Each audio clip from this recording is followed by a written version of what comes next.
বাংলাদেশের ইতিহাসে গণতন্ত্রের টর্চ বেয়ারার যদি আমাদেরকে বলতে হয়, বাতিঘর যদি বলতে হয়, প্রথমে শহীদ প্রেসিডেন্ট জিয়াউর রহমান, পরবর্তী টর্চ বেয়ারার হচ্ছেন দেশনেত্রী বেগম খালেদা জিয়া, বর্তমানে জনাব তারেক রহমান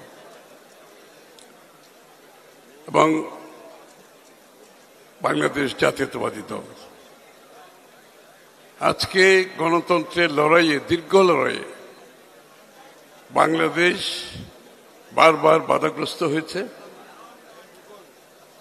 কিন্তু এত ত্যাগ, এত সংগ্রাম, এরপরে যে গণতন্ত্রের জন্য, জনগণের মালিকানা ফিরিয়ে দেওয়ার জন্য এত ত্যাগের পরে আজকে আবারও গণতন্ত্র হুমকির সম্মুখীন হয়েছে এবং এই হুমকি আসছে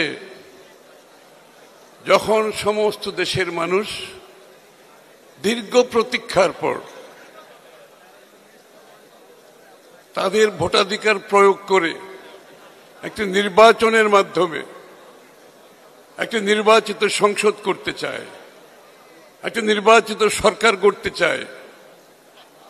ঠিক সেই সময় যে নির্বাচন হচ্ছে গণতন্ত্রের বাহক, সেটাকে বাধাগ্রস্ত করে, বাংলাদেশের মানুষের মালিকানা বাধাগ্রস্ত করে, গণতন্ত্রকে বাধাগ্রস্ত করে আজকে আমরা নতুন চ্যালেঞ্জের সম্মুখীন হয়েছি।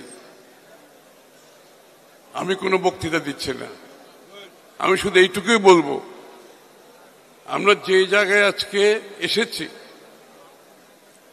যে ক্রান্তি লগ্নে এখন দাঁড়িয়ে আছি, গণতন্ত্রকে প্রাতিষ্ঠানিক রূপ দেওয়ার জন্য দীর্ঘ ত্যাগের পর আজকে আবারও আর চ্যালেঞ্জের সম্মুখীন হয়েছি। এটাকে মোকাবেলা করতে হবে। 7ই নভেম্বরের যে স্পিরিট, যে চেতনা, সেই স্পিরিট নিয়ে আবারও এটাকে মোকাবেলা করতে হবে আমাদেরকে, বন্ধুগণ। আর সংস্কারের ব্যাপারে আমি শুধু এইটুকু বলবো যে সংস্কার হতে হবে একটি নির্বাচিত প্রতিনিধিদের সংসদের মাধ্যমে, সংসদের মধ্য থেকে সংস্কার হতে হবে।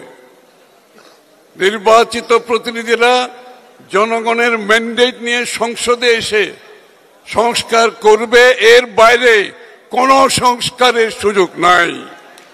কোন নির্দেশনা দিয়ে, কোন প্রজ্ঞাপন দিয়ে সংস্কার হতে পারে না, কোন দেশে হয় নাই জীবনে। বাংলাদেশে আগামীর যে সংস্কার হবে সেটা হবে বাংলাদেশের নির্বাচিত প্রতিনিধিদের মাধ্যমে সংসদের মধ্যে হতে হবে। আমাদের পক্ষ থেকে আমাদের 31 দফা সংস্কারের যে প্রস্তাব, আমরা সেটা আগামী দিনে ইনশাআল্লাহ জনগণের ম্যান্ডেট নিয়ে পরিপূর্ণভাবে সেই সংস্কার সমাধান করব। সবাইকে ধন্যবাদ।